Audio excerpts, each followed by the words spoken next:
तुमच्या म्हणण्याप्रमाणे आज दुसरा दिवस उपोषणाचा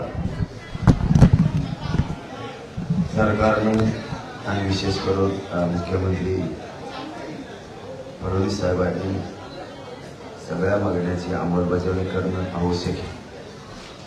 ती अंमलबजावणी त्यांनी करावी. कारण उपोषणाच्या काळात चौथ्या दिवसापासून ऑटोमॅटिक तोंडाला पाणी यायला सुरू होतं. आज दुसऱ्या दिवसापासूनच ती सुरू झाली. कारण अगोदरच 2 दिवसापासूनचा प्रवास आणि 2 दिवसापासूनचं उपोषी असणे त्यामुळे शरीराला जास्तीचा परिणाम होतो. त्यामुळे आज उपोषणाचा दुसरा दिवस आहे. सरकारला आमचं सांगणं आहे, मागण्याची अंमलबजावणी तात्काळ करा. गोरगरीब मराठ्यांना सन्मान द्या, त्यांचा अपमान करू नका. आम्ही तुमचे काही मंत्री म्हणते आम्ही एकाचं काढून एकाला देऊ शकत नाही. आम्ही त्यांचं काढून आम्हाला द्या म्हणत नाही. तुम्ही गैरसमज पसरू नका. महाराष्ट्रात आमचं हे ते आम्हाला द्या म्हणतोय. त्यांचं काढून घेणं म्हणजे काय?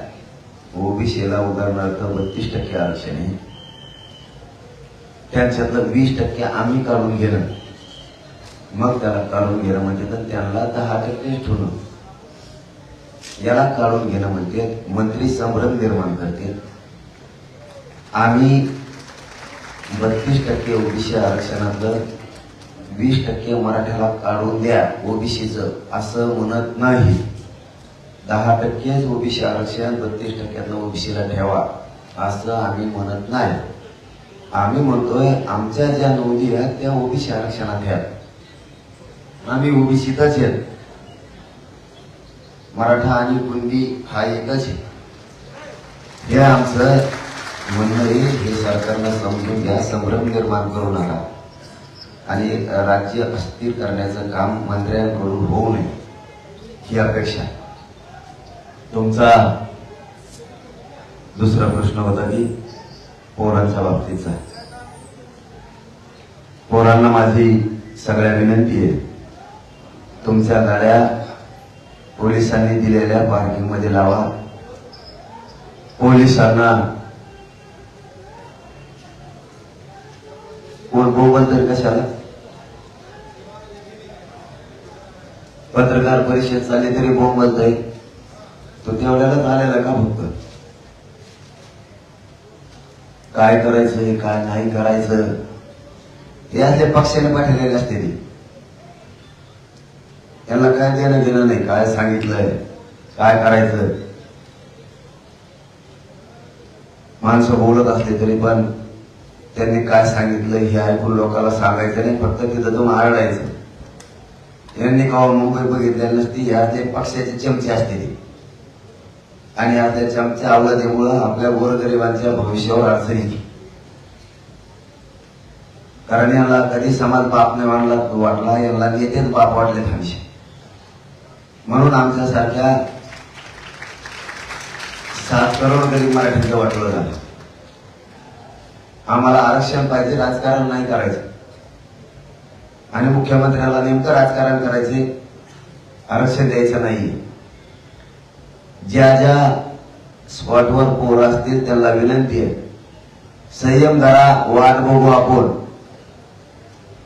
शांत राहा. आपण वाट बघू. रस्ते तुम्ही रस्त्याला गाड्या लावण्याऐवजी त्यांनी सरकारनं आणि पोलिसांनी दिलेल्या मैदानावर लावा. माझी विनंती आहे तुम्हाला. आता सगळ्या मुंबईत मराठी झाले. कारण मुंबईत त्यांनी बघून येऊ नये का? ते काय वाईट करणार नाही. शब्द आहे माझा. आणि पोरांना सांगणं आहे अजिबात वाईट करायचं नाही. आता सगळ्या मुंबईत मराठी पसरले. फक्त वाहन सुरक्षित लावा. पोरांना माझं सांगणं आहे. मला वाटतं त्या बीपीटी का काहीतरी मस्जिद बंदरजवळ तिथलं एक ग्राउंड आहे. त्या ग्राउंडला लावा. इथून 3 किलोमीटर ते ग्राउंड आहे. त्याच्यानंतर कॉटन ग्रीन म्हणून आहे शिवडीला 2-4 किलोमीटरवर आहे इथून. पायी येऊ शकता, जाऊ शकता, रेल्वेनं येऊ शकता. मग आता ते देणं तर काम आहे ना. बीएमसीचा कोण असतो इथं? आयुक्त असतो का इथं? मग आयुक्ताचं काम आहे ना. पोरं वैतागले बीएमसीच्या आणि महानगरपालिकेच्या. आणि पुढं बीएमसी महानगरपालिका एकच असेल. सीएसटी बीएमसीच्या समोरचे आणि सीएसटीच्या समोरच्या पोरांना विनंती आहे, शांततेनं घ्या, नका मिळू देऊ. तुम्हाला जेवायला मिळालं नाही, तुम्हाला पाणी मिळू द्या नाही मुख्यमंत्री. कारण प्रशासक बसलेला असणार आहे सध्या, त्याच्यामुळे कंट्रोल सगळा मुख्यमंत्र्याचा असणार आहे. हा मग आता आम्ही शांततेच्या मार्गाने चालणार आहे. आणि सरकार म्हणजे थोडक्यात देवेंद्र फडणवीस म्हणजे लोकांच्या भावनेवर वेदनेवर मीठ सोडणारा माणूस. त्याला लोकांचं जितकं वाटलं होईल तितकं तो बघणारा माणूस. हो ना. त्यांच्या संग हिंडल सगळं देवदेव गणपतीचं दर्शन घेत त्या कोण केंद्रीय मंत्री आला दिल्लीवर त्यांच्यासोबत हिंडल. मराठ्याच्या मागण्याकडे वेळ नाहीये लक्ष द्यायला. मग यालाच म्हणते महाराष्ट्र देवेंद्र फडणवीसला अस्थिर करायचा, पोलिसाला लाठीचार्ज करायला लावायचा. आणि मग त्यांना गणपती नाही दिसत, मग त्यांना हिंदुत्व नाही दिसत, मग देवदेवता नाही दिसत. त्यांना वातावरण फक्त दूषित करायचं हे त्यांचं काम आहे. हे त्यांचं काम आहे देवेंद्र फडणवीसांचं. बघू. पोरांनी शांत राहा.